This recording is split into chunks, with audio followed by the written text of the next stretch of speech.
দেখতেই পাচ্ছেন এখন কিন্তু আসলে রোদ, ঠিক আছে, কিন্তু এইদিকে দেখতে পাচ্ছেন আকাশ কিন্তু ভীষণ পরিমাণে খারাপ, আর হচ্ছে বৃষ্টি পড়ছে, টিপ টিপ বৃষ্টি পড়ছে। আর বৃষ্টির গতি যতটা বাড়ছে আসলে রোদও ততটাই বাড়ছে। আগের সময় মানুষ বলতো যে রোদ আর বৃষ্টি যদি একসাথে হয় তাহলে হচ্ছে আপনার শিয়ালের বিয়ে হয়। হ্যাঁ, তো দেখেন আকাশে কিন্তু চিল উড়ছে।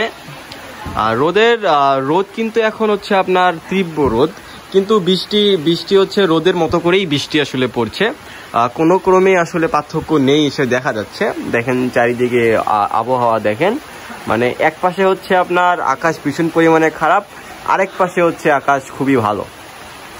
এই হচ্ছে অবস্থা। তো এইরকম আসলে যদি আগে হতো, যখন আসলে আমরা আসলে ক্লাস 3 বা 4 পড়তাম, আজ থেকে 10 বছর আগে, যখন আসলে গ্রামের মানুষরা বলতো যে যদি রোদ আর বৃষ্টি একসাথে হয় তাহলে নাকি শিয়ালের বিয়ে হয়। তো আজকে কি আসলে শিয়ালের বিয়ে হচ্ছে? তো এই গল্পটা আসলে কে কে জানেন অবশ্যই কমেন্টে জানাবেন। আর দেখতে পাচ্ছেন এই যে আমি যদি আপনাকে দেখাই যে এই দিকটায় দেখেন যে ছায়া, ওই দিকটায় আসলে রোদ, মানে হচ্ছে রোদের তীব্রতা বাড়ছে। আর দেখেন বৃষ্টিও কিন্তু টিপ টিপ করে বৃষ্টি কিন্তু পড়ছে। হ্যাঁ, তো আমি আসলে এখন বাইরে আছি, আর যার কারণে আমি আসলে আপনাদের দেখাতে পাচ্ছি বিষয়টা।